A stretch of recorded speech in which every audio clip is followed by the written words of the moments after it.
There we You're a go. good channeler. Yeah.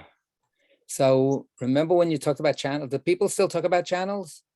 They talk about, no, back in the old days, it's on channel 9, on channel, the good cheapy channels, right? Channel 5, channel 9, channel 13, channel 11. All right. Anyway, we're up to channel Mishnah 7. And unless somebody has some other thoughts that they want to share about Mishnah 6 that we discussed last time about different kinds of yokes that we take upon ourselves or don't take upon ourselves or place upon others. Yeah, Josie, but you got to unmute yourself.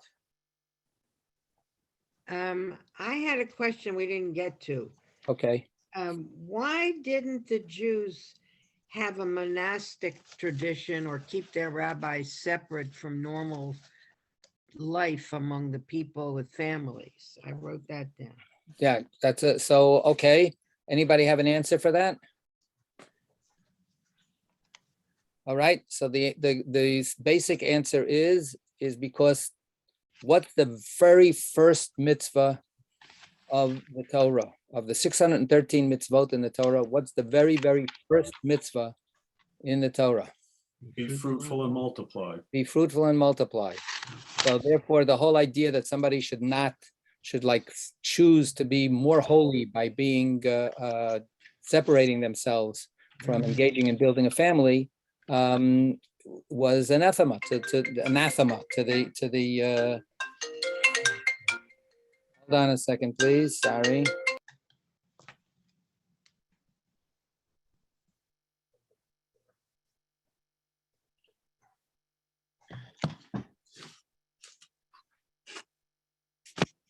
I mean, we had basically a much more positive attitude toward the physical world, a much more positive attitude toward sexual relationships within certain guidelines. And we didn't buy into this idea that the body is terrible, it's a prison, that physical existence is some terrible, evil, filthy thing. We didn't buy into that. Obviously, that's a big, gigantic generalization, and everybody all over the world is susceptible to feelings like that because it's human. So but as a culture and as a tradition, we actually codified the idea that no, it's good to be with another person. What do we say? God says at the very beginning of the Torah, lo tov heyota adam levado. It's not good for a person to just be by themselves. So that's the message that we always had. So the other traditions that have that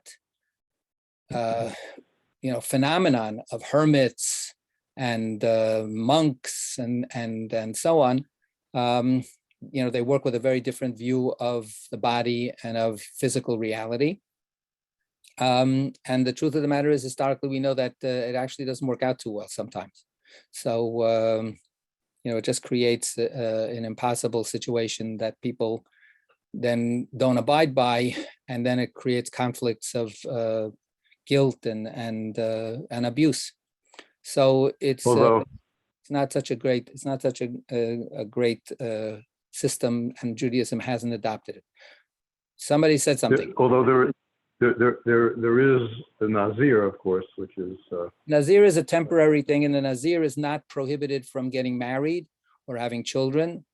The Nazir is prohibited from drinking wine. That's a very limited kind of asceticism. So wait, didn't historically we have one group that at some point that was celibate? It's not clear. There's the Essenes might have had a group within them. The Essenes was this kind of very spiritualistic group of Jews. We have very little solid information about them. And it's not clear that one size fits all in the descriptions we have of the Essenes. But Philo and Josephus give us some descriptions. We don't have a whole lot more beyond that. So there is some indication that some Essenes may have thought that they should be celibate. But we also know that they had an ongoing group, and it wasn't simply by what's the called proselytizing, right? Of just bringing in other people. They had children in their in some of their communities. Was that because they became Essenes after they had the children, or did they have, was it not every Essene group, adopted that kind of thing? So it's not clear, but they were a totally marginal group, and they didn't become, a continuous tradition. We don't have throughout the Middle Ages. They were in ancient times, somewhat, maybe at the Dead Sea area, maybe in Egypt a little bit, but they weren't in the rest. They weren't in the Babylonian diaspora. They weren't in the whole Mediterranean basin where there were Jewish communities all over the place. And as I say, medieval times, you never had that. Medieval times was the big golden age of monasticism. And we just weren't, we had a lot of stuff that we were envious of this successful Christian community, but we never were tempted to adopt that as a way of life on a grand scale. Here and there were people, but they were considered to be super unique and treated with awe, but also with a little suspicion that this is the way they were. So it never became any kind of admired ideal in Judaism. All right, good. So back to here. So we're on Mishnah 7, Rabbi Chalafta ben Dosa ish Kfar Chananya, or some people have it reading as Rabbi Chalafta ish Kfar Chananya. So who's going to read for us? Geraldine, I thought of you and we remembered to record. So I'm glad. I'm sorry I was late. David and Donna just left and I had. So blame it on them. Go ahead, blame it on I'll them. blame them. That's right. Okay. So good. So you want to read? Very good. Sure. Okay, mine says Rabbi Halafta of Kafar Hanania taught. Good. Okay, when 10 persons sit together and study Torah, the Shekinah hovers over them, as it is written, God is present in the divine assembly, Psalms 82, verse 1. Where do we learn that this applies also to 5? From the verse, he has established his bands on earth, Amos 9:6. Where do we learn that this applies also to 3? From the verse, he judges in the midst of the judges, Psalm 82, verse 1. Where do we learn that this applies also to 2? From the verse, then those who fear the Lord conversed with one another, and the Lord listened and heard, Malachi 3:16. From where do we learn that this is true even of 1? From the verse, in every place where I cause my name to be mentioned, I will come to you and bless you, Exodus 20, verse 24. Okay, so that's a mouthful.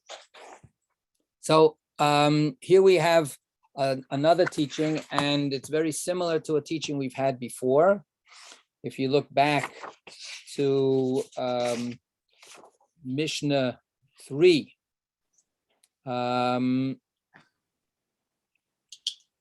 Rabbi Hanania ben Tradion. Sherilyn, you have that? Give me 1 second. We did already. We gave you all that before. 3:3. Yes. Okay. When 2 persons meet and do not exchange words of Torah, they are regarded as a company of scoffers, as it is written, who joins not in the company of scoffers, Psalm 1, verse 1. However, when 2 persons meet and exchange words of Torah, the Shekinah hovers over them, as it is written. Then those who fear the Lord conversed with one another. The Lord listened and heard, and a book of records was made before him of those who fear the Lord and cherish his name, Malachi 3:16. This verse implies two persons. Where do we learn that even one person sitting alone studying Torah is rewarded by the Holy One? Praise be He. From the verse, he shall sit alone and meditate quietly, yet take a reward for it. Lamentations 3, verse 28. Okay, so there's a similarity. The last half of that teaching is starting with two people. When two people have words of Torah between them, Shechina is there. And the proof text is the identical proof text that we have in Mishnah 7. Then we have and even when one person. So there are, as I say, big similarities here, but of course there are also differences. And some people say, well, there must be so many differences because otherwise, why would we have both of them? It's not the strongest question in the world. One reason that we might have both of them is because this is really important. And a lot of different rabbis have taught this in their own way, one way or another, because it needs to be emphasized again and again. But so that, if we have two eyes, we could use one eye to look at Mishnah 3 and one eye to look at Mishnah 7 to be able to see if there's things that strike us as relevant. One big difference, of course, is that our Mishnah 7, doesn't start with the number 2, right? Right. It starts with 10. 10. Okay. So Asara sheyoshvim ve'oskim b'Torah shechina shruya beinehem. 10 who are sitting together and who, Josie, we didn't do that, our comparative translation work, right? You have Rabbi Chalafta, Ish Kfar Chananya. Yes. Okay, so let's see what the Rabbi Shapiro says, and then we'll dive into it again. Go ahead. Rabbi Halafta ben Dosa teaches, if 10 people sit together and study Torah, the Shekhinah rests among them, not hovers above. I noticed that, rests among them. Hence it says, God stands in the assembly of the godly. This is also true of 5, for it says, God has established God's bundle on earth. It is also true of 3, for it says, in the midst of judges, God shall judge. It is also true of 2, for it says, then the God intoxicated spoke to one another, and God listened and heard. This is even true of 1, for it says, in every place where I cause my name to be mentioned, I will come to you and bless you. Okay, good. So there's not any kind of really drastic difference, some nice little touches there. But let's get that back then to the general pattern. The first one we have here is 10. The translation that we have for what are the 10 people doing? Sitting together. And what are they doing? They're just sitting there quietly. Studying Torah. Studying Torah. Does anybody have a different translation than studying Torah? Occupy themselves with Torah. Yeah, Occupying themselves with Torah. Okay, that's another translation, which is a slightly different translation, I think, I would submit. Okay, anybody else have another variation? Okay, so the word in Hebrew that's used here is not the word study, which is lilmod or lishnot, right? Veshinantam levanecha. It's la'asok, la'asok. Oskim ba'Torah. So the word osek means to be busy with, to busy oneself with, to be engaged in Torah. We make a blessing in the morning every day to prepare ourselves for a day of studying Torah one way or another. And the first blessing that we say blessings that echo what we say when we have an aliyah for the Torah, right? We say, thank you, God, for choosing us and giving us this beautiful Torah. You gave us the Torah. Thank you. Baruch atah Hashem, right? Noteina Torah. So we make blessings like that. In the beginning of the Siddur, a traditional Siddur, we make blessings that cover us for the rest of the day. because it's assumed that we're going to study Torah. We're supposed to study Torah every day. So the first blessing is Asher Kiddushanu b'mitzvotav. God, you sanctified us with divine commands, right? Vetzivanu, and commanded us la'asok b'divrei Torah, to engage ourselves in words of Torah. So, and then later we say, Hamalamed Torah le'amo Yisrael. God teaches us Torah. So lilmod, lilamed, we say that also before the Shema. God, give us the gift of, so we should learn Torah and we should teach Torah. But the word la'asok has slightly different connotations. How would anybody suggest if we say somebody should busy themselves, engage themselves in words of Torah? How would that be different than studying Torah? Yeah, Josie. I would think study is a little more removed.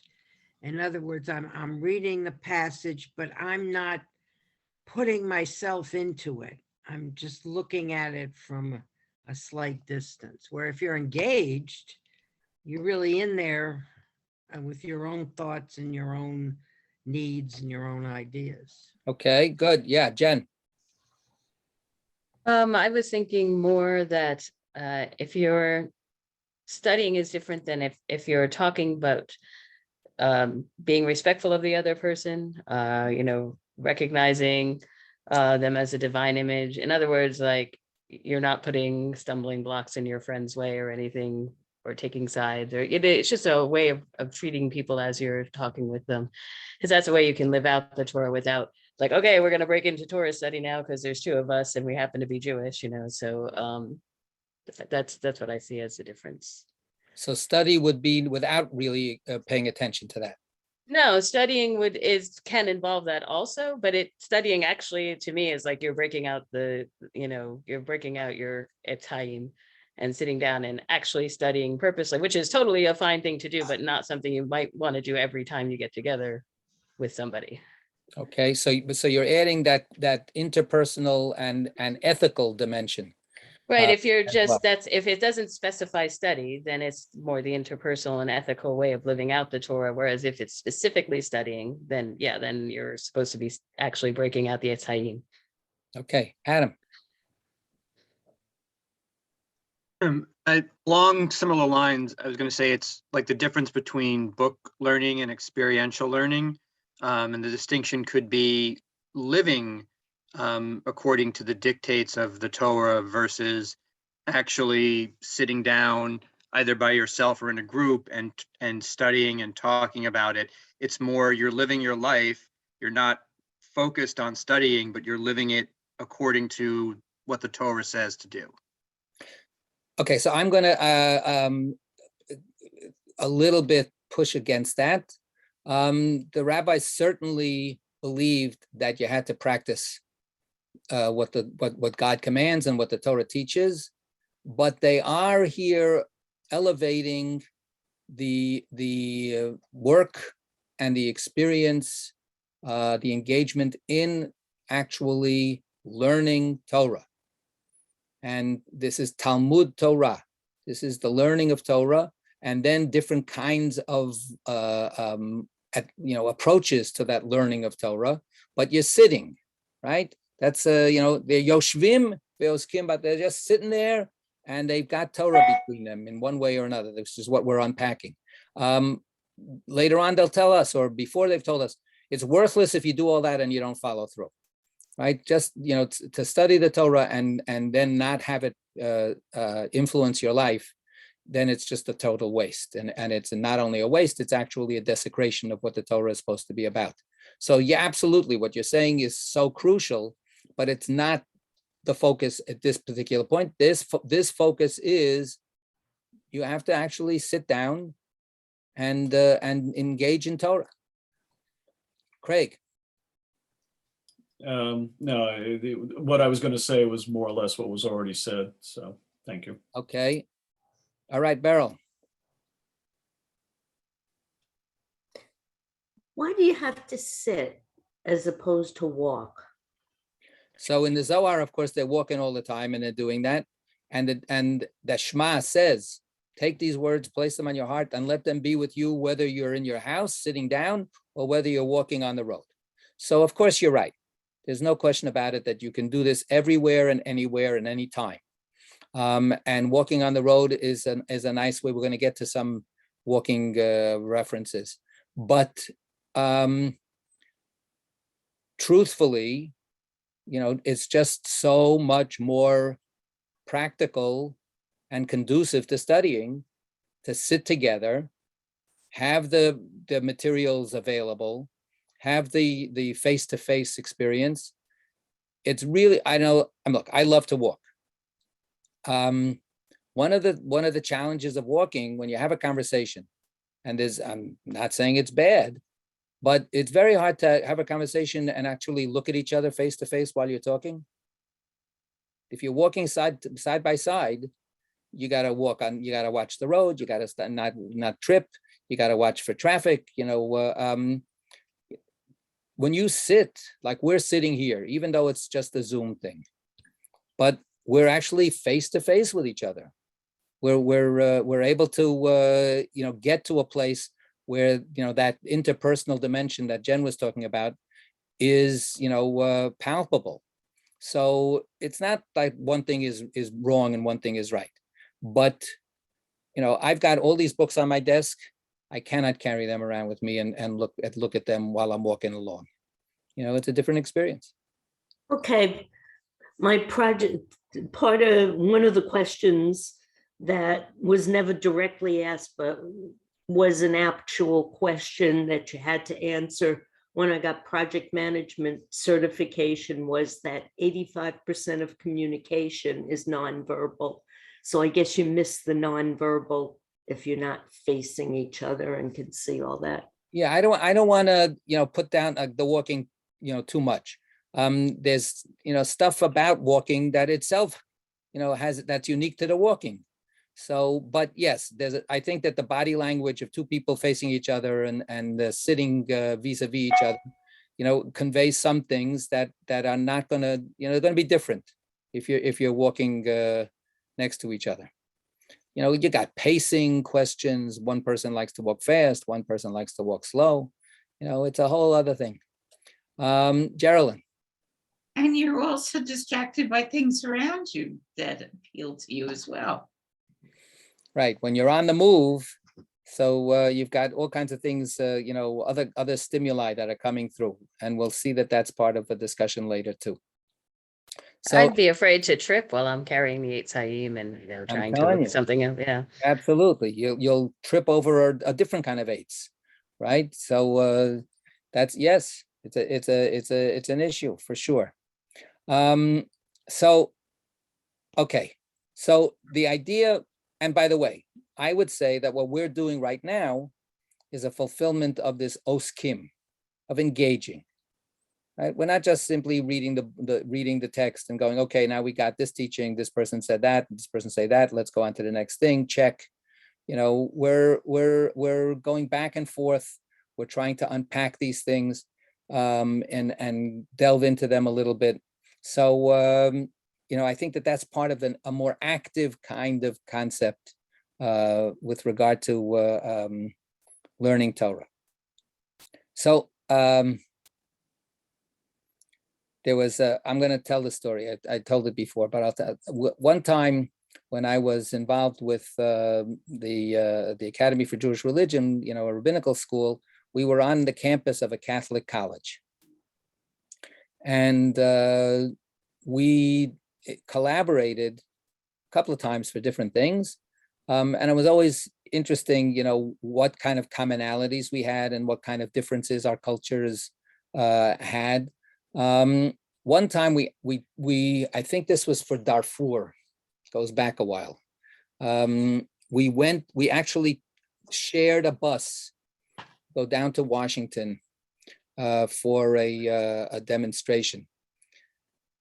And we decided that, we're going down to Washington. It's a long bus ride. We should make some use of the time while we're on the bus. So there was a couple of sisters, because the college was run by an order. And there were a couple of sisters that were running their part of the program and their group of students that were coming. And then there was me and a couple of other people from our faculty and our students.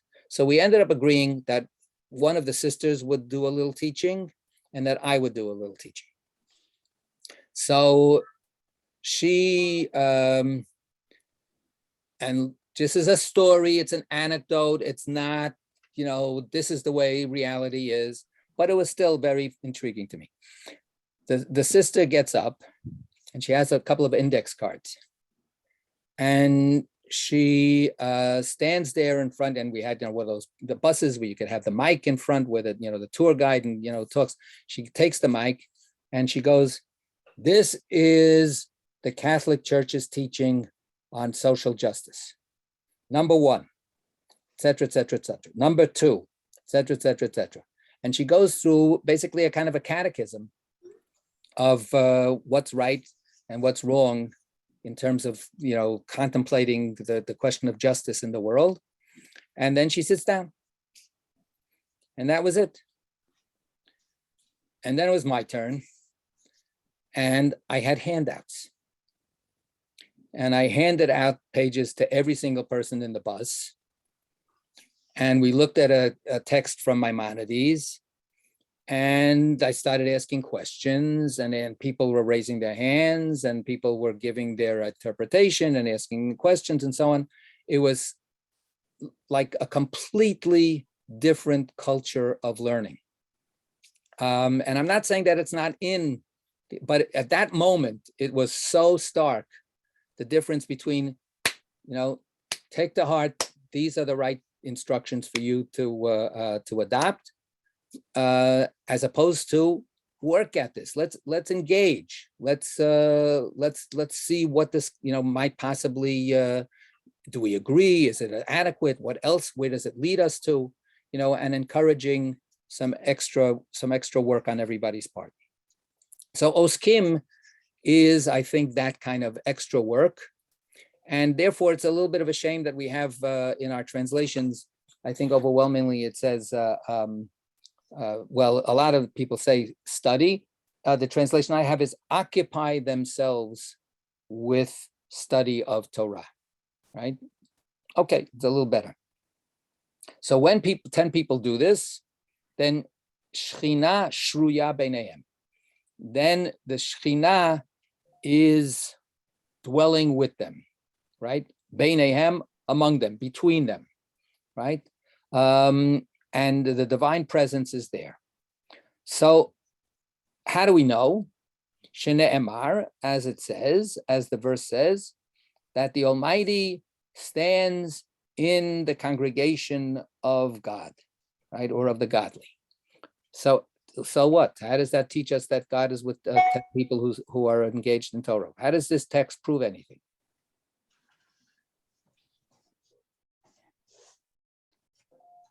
Right? This is the text from Psalms 82:1. God has taken God's place in the congregation of the godly. That's the translation I have here, more or less. Okay, so if you have your verse citation, right? Psalms 82:1. Anybody else have a slightly different translation?